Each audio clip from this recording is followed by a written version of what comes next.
The Bear Pit Pod is back. We're on iTunes, SoundCloud, Acast, Spotify, and YouTube. You can find us on all those channels for your depressing Stoke content. Depressing Stoke news, yeah. Depressing Stoke news and content. There's no other way to kind of sugarcoat this season. Depressing is the word that sums it up perfectly. 100%. Yeah. And for those of you watching on YouTube, you'll see we've got a new background. We're in a new place, well, a new room in the same building. Might still be a bit of an echo, so apologies for that. But we're trying.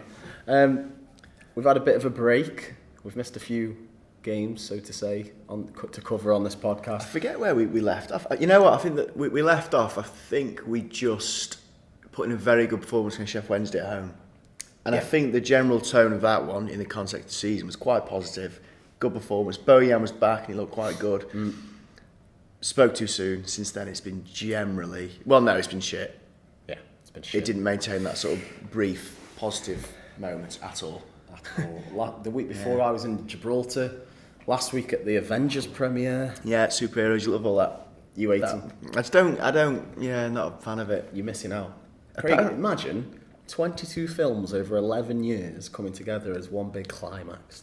That's some cinematic feat. Yeah, perhaps. I did see a stat about it. It made something like 1.6 billion or something. Yeah, it's the highest grossing film over an opening weekend. 1 point something billion. Nuts. To think I'll never watch it. Man, mental. Did you ever watch... Now, this is a question, and this is a question for everyone listening or watching as well. The highest grossing film of all time, Avatar. Yeah. Can you name one character? No, I saw it and it was shite. I don't understand where the hype come from. Because it was the 3D one, wasn't it? It was James Cameron who gave it all that. Yeah, no, I can't. Can anyone name one character from Avatar? I mean, I can, but I've watched a video where they ask people on the street, can they name one? Yeah.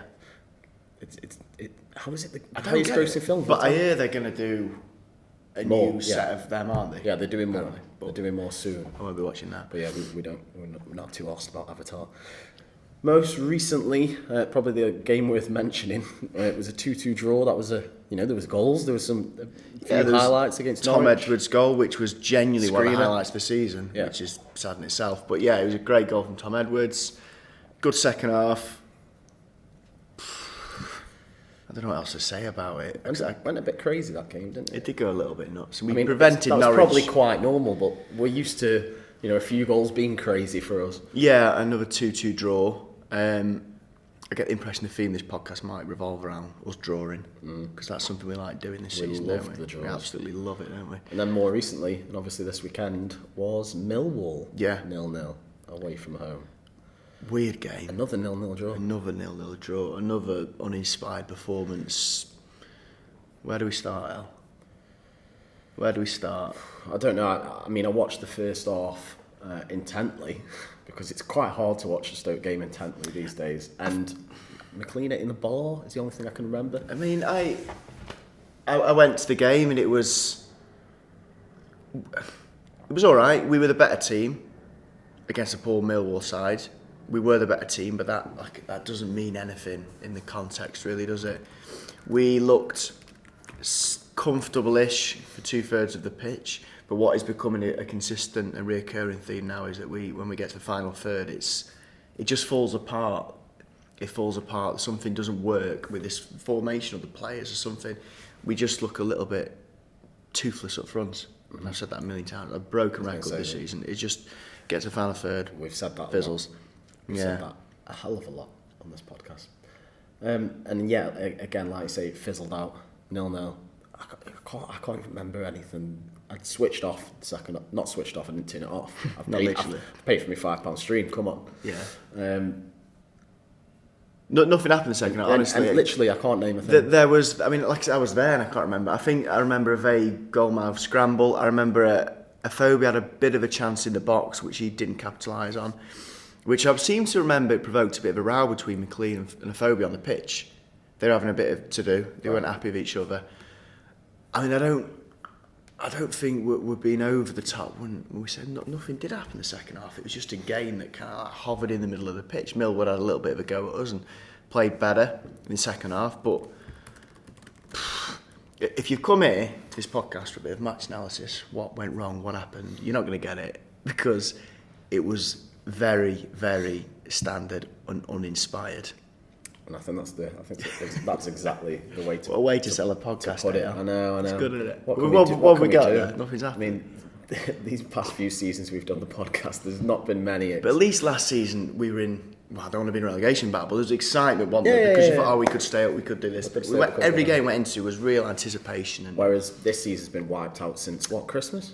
Yeah, there was a mini window when we beat Leeds. Just Jones had come in and thought maybe we could have a late surge. Then I think we lost to Preston the week after at home. That was it. So I think from mid to late January we've pretty much known the season's been done. And we've been continually waiting for the performance to click in to think, we're okay, we can do this. And it's never happened. It has never happened since that Leeds game at all. Can you even name a man of the match, best player? Yeah, you know what? That's the one thing I can do with reasonable confidence. Etebo. Well, yeah, you could say that for the majority of the games. Etebo was our best player. He really did look a cut above. Not much, to be fair, but he looked a cut above. And throughout the game, I kept thinking, who do I want on this pitch next year? He was obviously one. Him, Danny Batt. After that, I think we'll do well to keep hold of it. But. I know, and that's such a shame because I genuinely would not be that arsed if we lost every member of our squad. I wouldn't think, what a disaster, apart from Tom Edwards and Etebo. They're the two that I generally think I want them to be in the squad next year. After that, 6-1. People could argue Joe Allen, but I don't know. I'm not sure anymore, to be honest. On that as well, the bookmakers revealed their odds again for promotion, and we are joint favourites with Fulham. With Fulham, yeah. Is that right? Yeah. We should not be joint favourites. We shouldn't be. We should be a little bit lower than that. We should, with the right investment, we've got a decent enough manager, I think, moving forward. Buying the right players, yes, we could have a real go at it. But to make us joint favourites, we're nowhere near some of the rest of the teams in the league. It's weird. It really is hard. I mean, the only kind of hope I'm taking to next season is I look at Norwich the season before last, who had a very average season, then randomly got it together. And similarly, when Jones took over at Luton, I think in his first season, it's similar to Stoke. They were down towards the wrong half of League Two. Next season, I think he got promoted. Turned them around. That's what we need to happen because and I don't know where it's going to come from because I've seen no signs of a turnaround as yet. Let's be blunt. I feel like we perform worse under Jones than Rowett. Yeah. That's not to say I don't think Rowett's going to take us places because I'll always put the caveat in that Rowett has spent 50 million of his choosing. But the second half of the season has somehow been worse than the first. Somehow, I think. Yeah. Yeah. It's been dire. And to sort of... Got any stats for that? Yeah, I was literally about to read out the stats. And some people as well... when I put this post on the page, I used a picture of Jones, and some people thought that thought it was putting this all on Jones. I was just using the latest picture that I could find on PA Images of the game that was that day. But equalled the club record for the most 0-0 draws in a season on 9. Brilliant. Equalled the all-time championship record for most draws in a season, 21. So we just equalled it? Yeah. So we've got one more game to win it. Seen it. Imagine that. Worst league finish since 2003. Yeah. And not won in London in an away match for 21 matches. And I've had someone in the comments on Twitter replying back and forth saying Watford. Watford's not in London.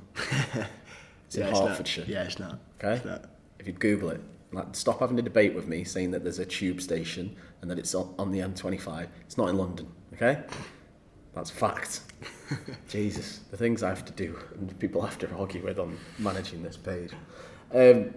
So yeah, I think those stats sum up the dismal season we've had. Not only, and I'm not going to put it on Jones or Rowett. They've both had the bad games, but it's just been no fun whatsoever.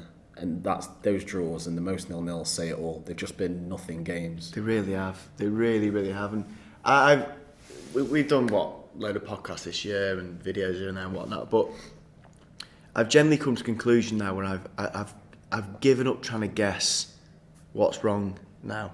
Because originally, at the start of the season, I think this player's not right, the formation's not right.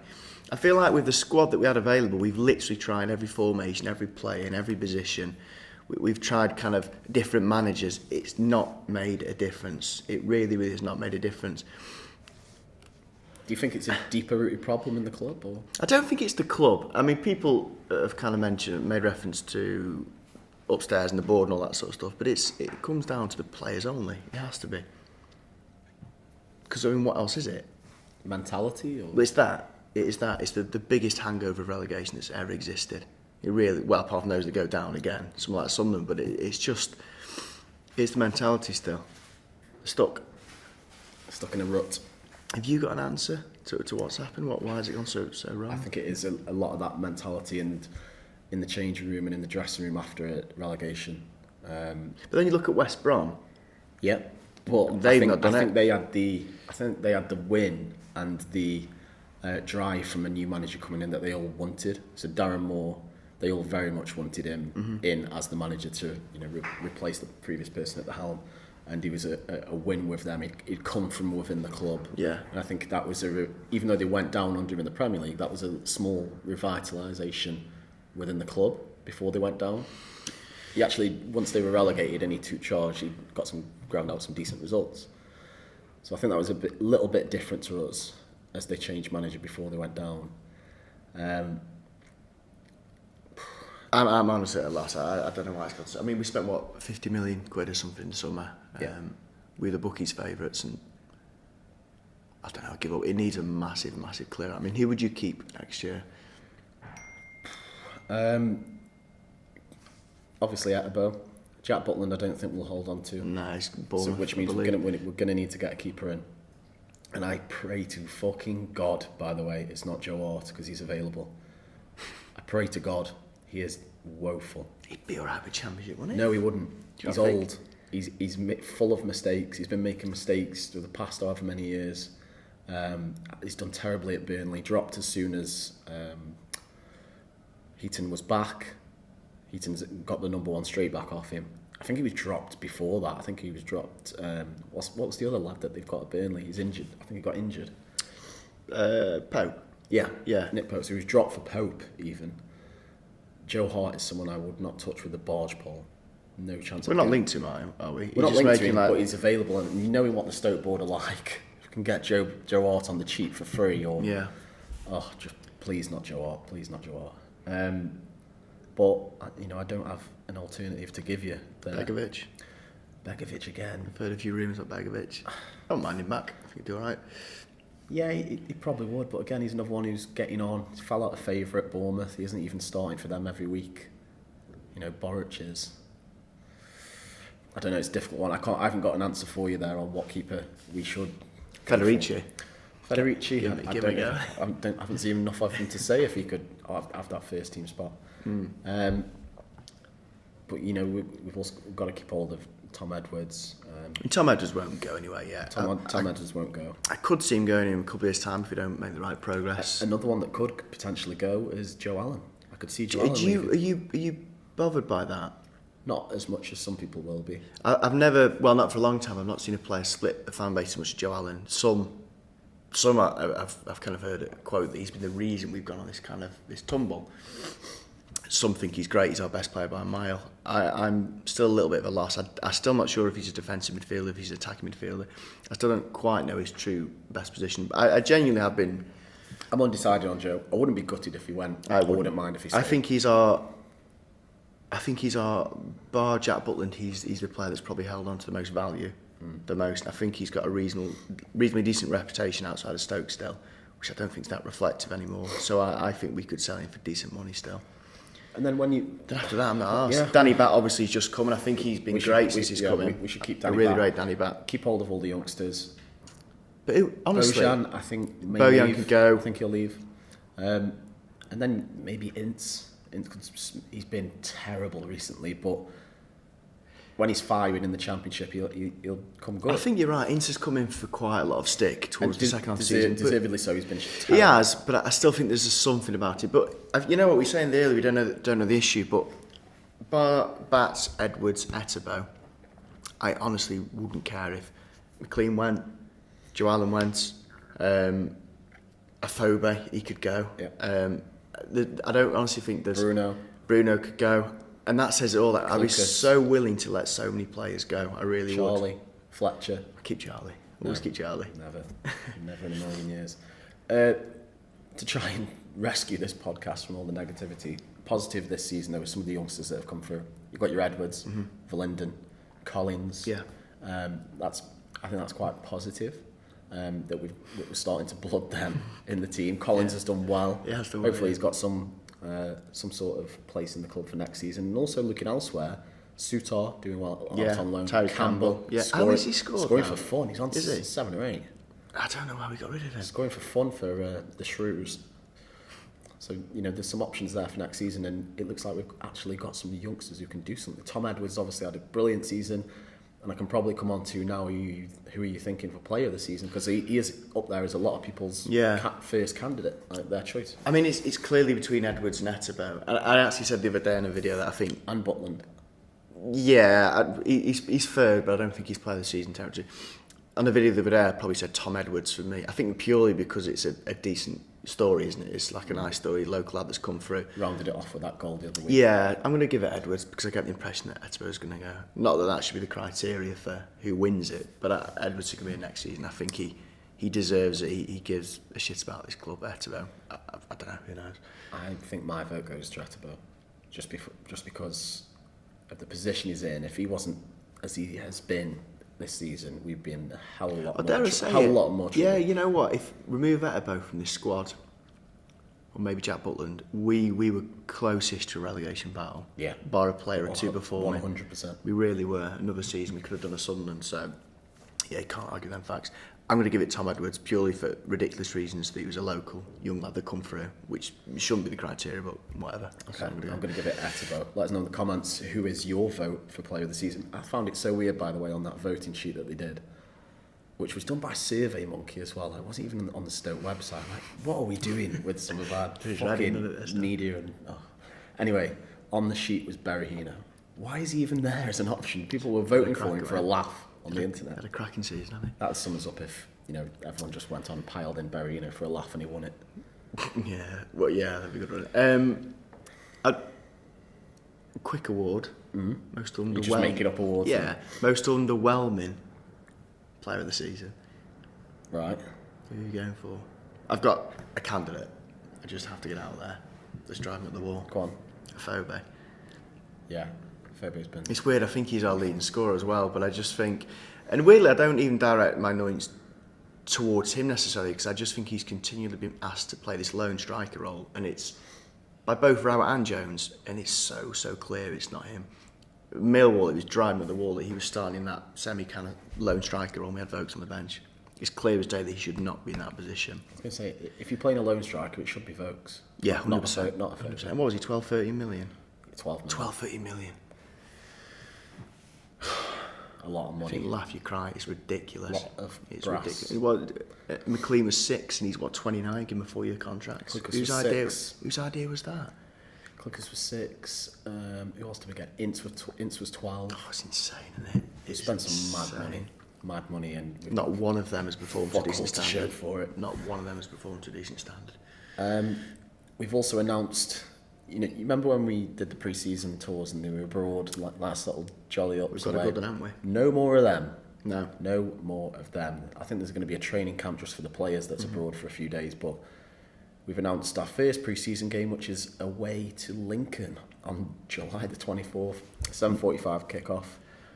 I think those days of tours abroad, playing fancy teams in fancy little tournaments like the Euro Cup and all that, gone. They're gone. Seems our pre-season tour is going to be in and about the UK. Yeah. Oh, God, it's so fucking. I don't mind. Are we playing Newcastle Town again? Because that went. I think. Yeah, we play that every year. I swear that went, didn't it? No, they play like a Stoke XI, don't they? It's not the first team. Okay. I don't mind it. Whatever. I think we always do the Newcastle Town game. And also this weekend, the new kit is going to be revealed on Sunday. But it's been tweeted out that they're going to release it at 12:30 on Sunday. I mean, that's kick-off. So are they just trying to say we're playing in the new kit? Well, yeah, I shouldn't be basically. Yeah. Good PR, isn't it? Smart. Great PR. We've just ditched kit launches altogether. We'll just let the guys go out and play in it. People can see it. And it's still that black grey away kit. That's definitely happening, isn't it? I believe so. Unless they've just changed it to fuck me over with my prediction, what I said. But yeah, new kit this Sunday. I mean, what do you want to see? Well, I mean, I don't give it that much consideration or thought. It doesn't take much. Can can I say I'm not that bothered about the kit? No. I'm not into it. I don't know. I'm really not asked. I think people will like the away kit anyway. The away kit's something you'd buy. I don't think I've bought a kit now for at least 15 I don't. years. I buy the training gear. Yeah, it's what training gear, isn't it? Training gear. This Adebayor quote as well. Have you seen this? I did. Liam Lawrence also mentioned it as well. But one of the highlights of the season is quite. Yeah, the Daily Mail did an interview with Emmanuel Adebayor, and he said about his time when he used to face Stoke, and he said, Wenger is a beautiful manager, but no matter the situation, we have to play our football. I remember those days going to Stoke. You know, it's a heavy afternoon with Roy Delap's throw. I'm a big guy, but what about the rest of the team? We came out of the dressing room in the corridor, and you hear clink, clink, clink, the studs from Stoke, and you just think, oh my God. Shawcross, Huth, Crouch. Then you see our team of 60-kilogram players. Those were the days. The glory years. Those were the days. Yeah. None Someone of that else has anymore. said that as well. Well, when we spoke to Mike Everington, he made reference to playing Spurs, and he got that kind of sense from their players as well, that they'd won the game before it even kicked off. Yeah, I mean, just from how they looked in it. Liam Lawrence quote retweeted that and said about it was those games where they knew they had the game won in the tunnel. They just knew. And those games against Arsenal, you know, we battered Arsenal plenty of times, but we did. They just knew, and that's how worried they were. And it'd be great to have that sort of mentality back in some way, shape, or form. But can you see any of our players that kind of would evoke that sort of fear? Shawcross is still there. And it just doesn't exist anymore. That kind of core mentality is long gone. Long gone. Yep. Unfortunately. We've also unveiled today that former player Gareth Owen has been named as the new academy director. I've got the vaguest of memory. I don't think he ever really broke through, did he, from memory? I remember him at a handful of appearances. I might be wrong there, but I don't think he ever really broke through, Gareth Owen, but I great. can't even remember. Well, our old bloke went to the Bundesliga, didn't he? No, you're thinking of the head of the chief scout. Oh, right, okay. He's about to go to FC Nuremberg, but Gareth Owen has replaced someone else. So for Stoke, he played 5 games. Yeah. Finished his career at Port Vale, 110 games for them. But let me find the article. So Gareth Owen has replaced Gareth Jennings. Okay. Which is, and he's off to these Sentinel articles are great, aren't they? We have to do a survey before going on to them. Gareth Jennings, he was the current academy director. So yeah, we've got a new chief academy director. Exciting stuff. I don't know what that even means Exciting in relation to the rest of us. But Gareth Jennings, is going to FIFA. Is he? That's right, isn't it? Yeah, great for him. Absolutely great for him. Let's get on to the people's questions, because this is Blake discussing our new academy director who's managed under 12s for a few years or something. So we're on to the highbrow stuff from Jake Hall. Do you stand up or stay seated when wiping your arse? Well, seated, obviously, man. Who stands up? I stand up. Do you? Yeah. I didn't know that was even Should you not? an option, to be honest. Does that make it more awkward? I'm not posh. I know you don't have to be posh to do that, do you? I think that means you're posh. The same person, again, is Watford in London. No. For God's sake. I think it might be. Thinking about it, I think it might be. be. I've Googled it. I think it might be in London. It's in Hertfordshire. Now I thought about it, I think it is in London. It's on Hertford. It's in Hertfordshire.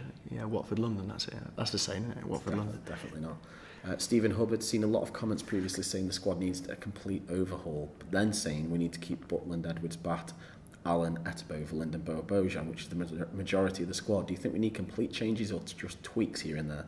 I mean, the squad's made up of 24 players. Yeah, that's not you've only named about 8 there. I mean, And for me, if Allen, if Bauer and Bojan went, I mean, Bauer's a weird one to put in that list as well. I mean, got a start at the weekend as well. That's only because Edwards was injured. I mean, no one would give a shit if Bauer went, apart from that Bauer Twitter fan page. Yeah, he tweeted it. So I don't know why there's one for him, but yeah, whatever. No, I mean, bar the 3 or 4 that we've mentioned, I genuinely could see the whole squad shipped out. Well, comfortably. I think that Jones has said in his press conferences he's put it into thirds, and he said one third needs changing. 2/3 is fine. And he said he wanted a lean squad of 20 players, didn't he? Yeah. So I think we will see a big change. It's going to take a big ask for us to do something next year. Oh yeah. Because of the overhaul, there's going to be a go. complete overhaul. But one of the ones we have been linked to is Collins from Luton. up front. James Collins difficult to scored get 25 this season. Yeah, I mean, we're able to offer him more wages than Luton, obviously, but it'd be a difficult one to get him to leave a promoted team. As well. Yeah, I forget his name as well. But we could go on a little raid from Luton. It's a shame they're coming up because it might put a few of their players off moving. Hopefully they stay down. Harvey says worst and best moments of the season. God, the best moment's got to be beating Derby with 10 men because it just drove them up the wall after all the snake stuff. The worst moment of the season was, honestly, probably, I think losing at home to Wigan 3-0. That's the first time I really thought we're not going back up. As daft as it sounds, because that was so early on in the season, that's the first time I generally thought there's something wrong with this squad and the club. We're not going up. And that was only in like October, September time. But there's been that many. I could have picked several, but I'm going to go for Wigan at home 3-0. 100% the worst. Wigan? Yeah. 100%, because that was a game when we were still thinking, we've got... even though it was quite early on, Leeds was pretty damning when Jack made that mistake. And I couldn't wait for the Leeds performance thinking that was really bad, but I did get the context in front of Ellen Rhodes, the new manager, that was always going to be a difficult start, so I kind of let that one slide. But yeah, Wigan was definitely the first. I thought, this is best. Derby at home. Yeah. Just to wind up their fans, it was hilarious, but that's pretty much it. That was great, to be fair. They all brought snakes. Yeah. We beat them with 10 men. All that shit. We had 10 men. And then also on the way back home, the A50 was bought. The A50 was bought, which is nice. Yeah, that cherry on the cake, wasn't it? Perfect. Yeah. What's your best? No, I'm going to say that's your best as well. That's my best. Yeah. A great moment as well, though, was Bojan scoring when he came back against Rotherham. That header. Yeah, that was good. Good celebration as well. Yeah. Let's have a look at the question on Facebook. Nathan Philcock says, let's not piss about. We all want to know the most important question of all. Did the second dragon die on Game of Thrones? Do you watch Game of Thrones, Craig? I've never watched one. I was going to say you strike me as someone who's not watched it. You know what? I know I'd enjoy it though, but I just can't be asked to get into something now that far behind, because how many hours have been of that show now? Well, it's on 8 seasons. Yeah, so that'll be about 100 hours minimum, won't it? I can't be asked to start now. I think I'd like it though. I'm going to answer your question though, Nathan Philcock, as someone who does watch it. Is that not a spoiler if you say that there? People should have watched the episode by now. Risky territory. People get quite passionate about this sort of stuff. It came out last night. That's not. Oh, exactly. Yeah, don't say that. I don't even watch it, but I know how passionate people are about. Well, I've read the question now, so that is the spoiler. Did the second dragon die?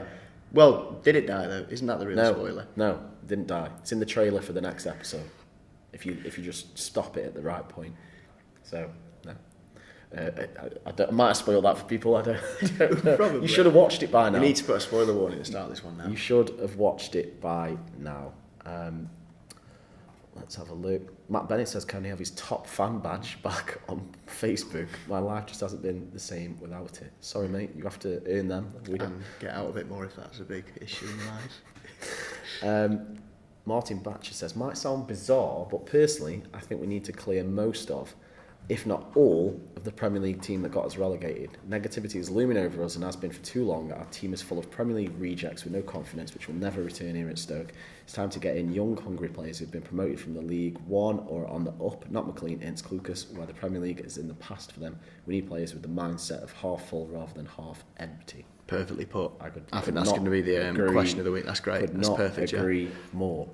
Matthias Koval Goldbrandt says, how many players do you think will leave during the summer? We sort of covered. Incoming, sort of covered. Who should captain this club is a good question. Shawcross is a weird one now, isn't he? Because he's clearly past his best. It would feel harsh to remove the captaincy from him. But the way Danny Batt has played, in fact, another little candidate for arguably player of the season. I think Danny Batt's been great since he come in, and he is a real leader. And I think if we're going to really clear out that old mentality, as harsh as it might be on Ryan Shawcross, I think Danny Batt should be considered to really kind of bookend that era and start afresh. I do think Danny Batt is a good candidate. No, Sorry, Ryan. I agree, and I don't think he'll be going anywhere this summer. So, all good by me. Reese on the Instagram says, "Tell Ince to fuck off," which is we don't know him to pass that on. But Lucas Pritchard says, "How much will we get for Butland?" Well, if the papers are to believe, John Percy said it'll be around the 30 million mark. We won't budge on that. Mm-hmm. Although another article, which first said that Jack had actually spoken and told close friends that he was leaving in the summer or wanted to go to Bournemouth, It said 15 million in that article. I mean, I just keep looking. I'm going to go in the middle, 22, 23. It's so frustrating because Jack at his peak, I think we're genuinely considering 40 plus. With the way the market was going, back in the Prem, his absolute peak, and I forgot his name, went to Everton for how much? From Sunderland? 30 million. No, he went to Everton. It's ridiculous. Yeah, Pickford, yeah. 30 million, yeah. And I swear it was more than 30, but Jack at his peak, the way it was going, we were convinced he's going to be a top 4 club and it will be 35, 40 million. I really did, but his stock with the club has fallen so far that I think we'll do well to get near 20 now. I think it'll be around 22, 23. You think? 30 million's asking a lot for a keeper that's just played in the Championship for a year. I mean, he was named in, I can't remember if it was an official one, but he was named in one team of the season. He's had a reasonable season, but he will be doing very well. I think he'll be near a 15, to be honest. I really do. Agreed. Anything above that, I think will be a bonus. Paul Brad says, do you think we'll release our kit this weekend? Yes, Sunday, 12:30. That's a fact. There's plenty of questions about overhauls, which we've sort of covered. Josh 4739 said, do you think we should fill the rest of the corners of the stadium out? That's going to be a joke, isn't it? Not at the minute, No. mate. Not right now. I think that's down on the agenda list at the club. Whale Lewis says, Millwall is a shithole. Agree or disagree? Did you enjoy it, Craig? I didn't. It was all right. It was all right. I like the ground. It's a bit old school. It was all right. Didn't mind it at all, actually. James Price says, do you think and how much our attendance will drop next season? I really do think our average this season's been about 23, 4, something like that. I can see it going down a couple of thousand again. I think we might even see the odd fixture that's in the teens next year, which is a shame. But the longer we're out of the Prem, that's going to continually happen. To a point. Agree. I don't think knock 1,000 or 2 off what it's been this season as an average. And Luke Menton, very topical. You might not even know what the name of this person means, Craig. But if you were Thanos, do you know? I only know who Thanos is because someone said that Harry Potter looks like him. Because I don't know why I follow Harry Potter, but I do on Instagram. Do you? You've got an Instagram? Yeah, I don't know why. I did ages ago, and there was a media outlet that said I didn't know Thanos was a Stoke fan. Yes, I remember it. Now you've said it. So I assume he's a superhero, isn't he? Well, he's the bad guy. He's a bad guy, okay. And he said, in the film, he clicks his fingers and wipes out half of the universe. Bit of a spoiler there, but... I'm not watching it, don't worry. But he says, if you were Thanos and you clicked your fingers, which players would you make disappear? Jolly Adam. No, keep trying, it's all right. We've done this already, half the squad. I mean, Bauer needs to go. The Bojan thing is just... Let's just end that whole thing. Half the squad, but I think Bauer is just a bit pointless at the moment. Williams not bothered. Darren Fletcher, get him going. Darren Fletcher, forget he's even there still. Etc. There's bloody loads of them. There's lots. I'll be here all night. There's lots. So next up, last game of the season at home, Sheffield United. Who have United been on players, the piss. They've been on it, haven't they? This is promotion. There's videos all over the place. So Chris smashed. Chris Wilder, absolutely bollocksed walking out the club the other day. His wife's helping him, or his girlfriend, or a woman, I don't know who it was. A woman. It was a woman. Helping him walk out of the club. You've got Billy Sharp headbutting lampshades on someone's shoulders. You've got Rich Stearman, literally... He's absolutely fucked. Beyond that alcohol, I don't know what's going on there. Alcohol he looks, poisoning. Yeah, he looks levels. ill. All sorts of shit. God knows what else they've been doing. Obviously, they've taken the foot off the gas a little, it seems, with these celebrations. But can they still win the league? I'm not too sure. I think they're 2 points behind Norwich. I think they can. You got to Google that now. Yeah, I'll Google it. Even a hungover Sheffield United, I know they can't. Yeah, they can. Oh, they can. If they win, they'll need Norwich to lose. The goal difference is 2, but they could technically. But I think they don't care. From the celebrations that I've seen, I think they're just absolutely over the moon that they're going up. I think even a hungover Sheffield United are going to give us a decent game. To be honest, I mean, we've been playing like we're pissed all season. Yeah. So. Let's get the season finished. Thank God. And another question before we round up and finish. How bad is the lap of honour going to be? Remember last season? What about this season? The lap of honour last year was seconds after relegation was confirmed. So I'd like to think somehow it won't be worse than that, because as bad as we've been this season, it won't feel as bad as being relegated. So slightly better than last year, and last year was shite. Last year slightly better than shite. Non-existent. It's going to be great. It's going to be great. On to next season, though. Eh? Yeah. Eh? It's weird, though, because, I mean, the second the season finishes, because most Stoke fans, we've been just coasting since, as the team has, since January, because we knew nothing was going to come of it. The second the new fixtures come out, it reset, and all that anticipation should come flooding back, and we can hopefully start getting excited about something. Hopefully, we should have some action before that. As soon as the transfer window opens, I expect us to be doing stuff. Yeah. Never mind the fixtures; they're out mid-June. First of June, I want to see. I swear, I think it opens earlier than that this year because it closes sooner. All championships join in suit with the Premier League. It'll be done before the first game kicks off. Mm-hmm. So I think it might even be sooner. But I want to see, as soon as that transfer window opens, I want to see people in and out. Yeah, we have to, because as we said, none of that fucking around, dicking around like last year where we had to wait for Rowett to get back off his holidays. Straight away, I want to see things happening. I think it is going to be extreme. How long do you give Jones? If we have a bad start, how long do you give Jones? That's the question that I've already seen. Christmas. As late as that? Lower mids, October, November? Yeah, just before Christmas. I need to see us in the top end of the table. And for the record, even though we've kind of been a little bit miserable about maybe indirectly Jones and stuff, I still rate his personality, drive and passion. I really do. The results have not reflected that, and for me to still be behind him as much as I am, I think says a lot about him and how he's come across. And I think a lot of Stoke fans... I've got faith in him. A lot do. I think a lot of Stoke fans are ready and willing to give him this summer, get his own people in, get out the deadwood, and just see how we go next season. I do hope, because I like him. I like Nathan Jones. I do hope he has a good start. The first hint of kind of like being frustrated by it was seen at the back in the Rotherham game.